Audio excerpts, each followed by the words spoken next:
Welcome back to part three of Across the Gridiron. So now we are going to look at a team that we haven't really spoken about a lot in preseason. And there's a reason for that because we're talking about the Miami Dolphins, and I try not to talk about the Miami Dolphins unless I absolutely have to.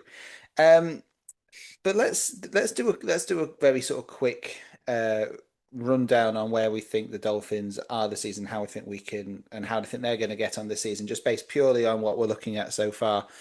Look, the Dolphins again, as always, look loaded an offense. Yeah, This was obviously before Jonnu Smith yeah. got traded to the Steelers, which we've already talked about. Um, now, do we think this could be a season for Miami, or do we think they'll just be the perennial kind of wild card in the hunt sort of team? So, how do you think they're shaping up this season from a neutral perspective? Um, so you've got Fangio, second year in the defense. So you think that he would have worked out. He's a good defensive coordinator.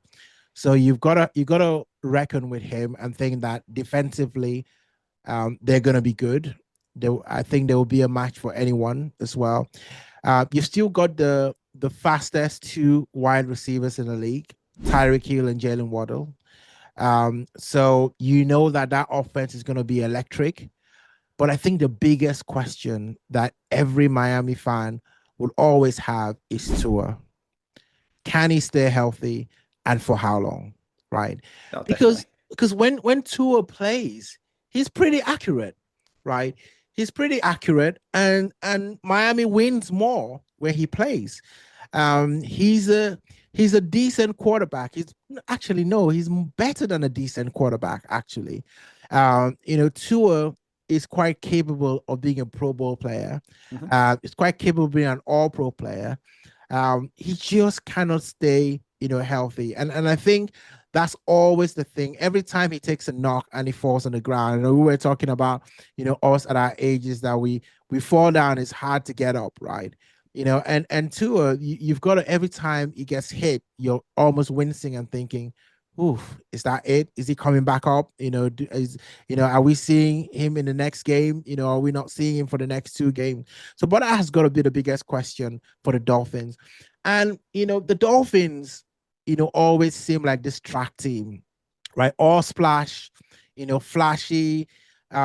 People have called them break dancers. I heard someone call them called the Dolphins break dancers. I thought that was quite amusing.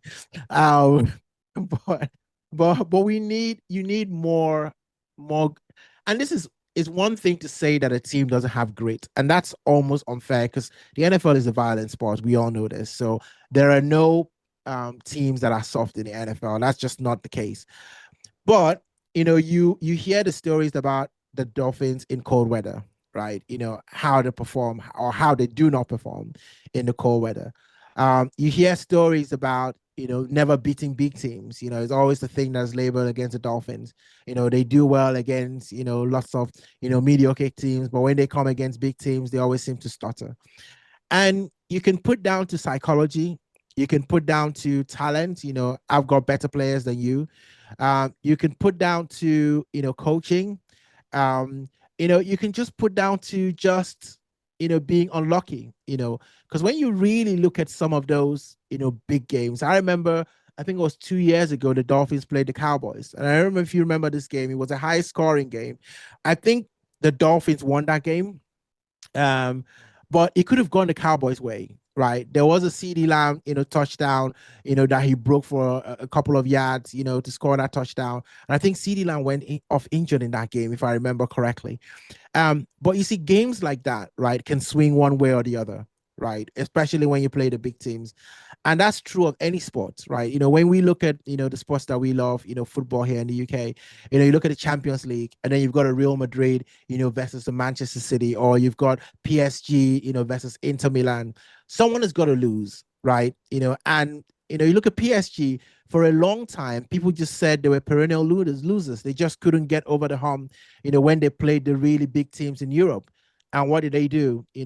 Adjusted a few things, no more star players, and they just went ahead and won the Champions League. So, the Dolphins, maybe they could have a story like that. You've got a team that has got the ingredients, they've got the right mix of players, culture, hunger to actually go there and play to their potential. So I think that the Dolphins might have a story to tell this season as long as Tua's fit. Yeah, I think that is the proper elephant in the room is Tua. I think Tua is an elite level quarterback or potential to be an elite level. Yeah, he's Yeah. not. He's not in the same conversation as the absolute best Oh in the yeah. Oh world. yeah. Yeah. He's not there, but he's certainly Hmm. in that sort of in that run below for me. Yeah.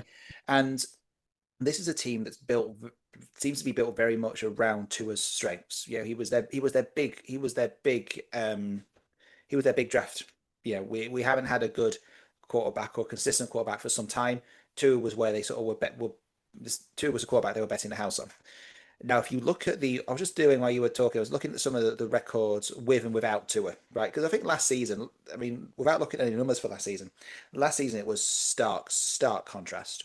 When he was in, we looked good. When he came out because of another concussion, we completely fell away. Now, all time since Tua's been in, when we have played with Tua, we have a record of 40 wins to 24 defeats. Right, so that's a win percentage of 6.25 of 0.625%. So a winning record, right? Now, a lot of those probably from was included his early days when he was still finding his feet and he was kind of job sharing with Fitzpatrick. But without him, in the 20 games that we've played without Tua since he's been part of the team, we've won 7, lost 13. Whoa. So that's a 0.35. So it's basically the win percent is nearly double with Tua than without Tua. So that again shows that we have all these weapons. You've mentioned Waddle, you've mentioned Hill. Yes, we've now lost Smith, and there's others in that team as well. But the team are a threat. Now I think that you made another couple of interesting points. There's the fair weather side, which I think always comes back to bite Miami a little bit. Mm. You put Miami in the cold, and Dolphins don't like swimming in cold waters, apparently, right? I remember obviously in that wild card game against Kansas City a couple of years ago when it was like minus 100 degrees or whatever it was, and all the players are getting frostbite. Miami cannot cope in those temperatures, right? Which I think always bites them. Do they beat big teams? The flat track bullies, which again is a fair criticism. This is something that Miami used to actually do okay against. They used to go and beat the Patriots. They beat Tom Brady's Patriots a number of times, Oh right? yeah. Yeah. When they were probably the worst team in the division, Especially at Miami. especially Miami. We had the witch's curse over Tom Brady's Patriots a few times, but it's so much relies on one player to make the team tick. So yeah, Tua has to stay fit in order for us to progress. And just looking at it last season, we the problem with the AFC South, it's almost the opposite of what we were just talking about with the NFC East, right? We're talking about the Cowboys and the Giants, etc., etc. Because really, the last few seasons, it's been a one division team. Everybody knows that the Bills are going to win that division, right? And then literally, it's the Dolphins, Jets, and the Patriots again playing and hoping for second place. So Dolphins came second last season with a record of 8-9, a losing record last season. They have to turn that around. Yeah. I think if they end up with a losing record this season, I like McDaniels. I think he's a great coach, but I don't think he could survive another Do losing you think record this. so? I like him. I mean, I wouldn't have thought that there would be any conversations around getting rid of him. I If mean, we have if we have another losing record with say a fit tour, then I think there are questions to us. I mean, do I think he should be fired? No. I like to say I don't think he should be. The point I'm making is that you have two losing records in a row with the talent that they've now got. I think football being football, that's going to be yeah. hard. That I think he might struggle to survive that. I'm not saying I would get rid of him. I'm just saying that's the way that football works. Mm. You think it would be more of the fans that will be calling for his head, if that were the case. Well, look, I mean, I think that fans, there are fans going to call for the manager's head no matter what happens, right? You lose two games on the bounce, and there are a certain selection of the internet community, shall we say, who will think you're the worst manager, you're a fraud, you should be sacked. How are you ever a head coach? How was Tua ever a quarterback? Tyreek Hill's not really that fast. All this kind of like nonsense, right? If you win two games, they're your best coach of all time. Tua's goated, all this kind of stuff, right? It's even it's so black and white, it's so fucking extremist. There's literally nothing in the middle anymore. So it's just the way that things go. That if the Dolphins end with say 7-10, or even another 8-9, and the Bills go out and win the league, and Dolphins were in the hunt quite a bit last season, almost by Yeah. default towards the back end of the season, but then they lost to the Jets, and they just had a few stupid ones. If Tua stays fit and we have a losing record, then there's a problem. If we have a losing record like last season, but Tua's been out for most of the season for injury, then I think it's a different conversation. But I think the team needs to perform. I think there's a lot of pressure on the Dolphins this year. Yeah, I mean, you make some really good, decent point. And I never thought about, being on the hot seat for the coach. I mean, if someone had said to me, all the coaches that will potentially be on the hot seat, going to 2025, I would not have mentioned his name, because I would have thought that they were solidly behind him. But then Miami is a difficult place, right? I think it's a difficult place for players to go there and really focus on football. It's one of those places. And I don't know if you've ever been to Miami, Mm-hmm. and I remember, I've been to Miami now twice. And the first time that I went there, your images of Miami, you kind of think of Will Smith's video. Um, and that's kind of like, you think about the flashy lights, the color and everything like that. It didn't disappoint, I have to say. It felt like, there was just so much happening, in that evening. And anything that I wanted to do, whether I wanted to like, just go out and have a party kind of night, I was gonna find it, right? I did a boat cruise when I was in Miami, and they do like they take you through all the where all the famous people live. They all seem to be like stretched out across one bank. They're like, oh, this is the house of Jennifer Lopez, and this is David Beckham's got a house here, and then they just reel them off, and all of that, and the houses are usually empty. It's Oh, like, of course, so. it's like where are Because all these people? because you've got these weird tourists staring at their houses through the window. Exactly. You've Um, got you've got Eddie with binoculars trying to see through J Lo's house, see Yeah, through the exactly. windows. I'm sure everyone is doing the same, trying to see what's happening in JLo's house. But joking aside, though, it feels like it's always a difficult thing. Players go to Miami and then they want to get out, right? For some reason or the other. So I don't know. Now you've started making me question, because I think there is still a very good team. I think that they still got talent there. And I think that the coach is still a very good coach. So do I. Um, So do I. but you're right. When you have losing seasons in the NFL, you can't survive that. Even Belichick couldn't survive that. And look at all the things that he's done in New England. 7 Super Bowls and counting, and he's gone to college now to coach. And Yeah. so yeah, and it's a demanding thing. So yeah, they probably have to step up their game this season, Yeah, I mean, or look, I mean, else. I mean, if the Chiefs had like two or three in a row losing records, and they still had Mahomes and all, Andy Reid, there'd be pressure on him. That's Yeah, just the way. That's the way it works with coaches in any high level sport. Now, I like McDaniel's. I think he's a very talented coach. yeah, I generally have liked what they've been building in Miami after years and years of crap, essentially. And they are building a franchise, generally a really exciting franchise for with pace that can be electrifying, and it can be great football to watch. Last season, I mean, I think everyone hoped that last season we would push on after after making the playoffs the year before and being beaten in Kansas in a wild card weekend. But it fell flat, and it fell flat predominantly because of an injury to Tua, and we just weren't able to step up and get some wins together while he was off. I think Yeah. so. If we and to have a losing record in that division and just be, I mean, if just I'm gonna have a look at the standings now. So Bills are 13-4. We're 13-4. We were second with a losing record of 8-9. Jets 5-12. Patriots 4-13. We struggled away from home, struggled on the road, losing 6 of the 9. Um, in the conference, 6-6. Division 3-3. It was the most sort of middling season that I think you could really have, right?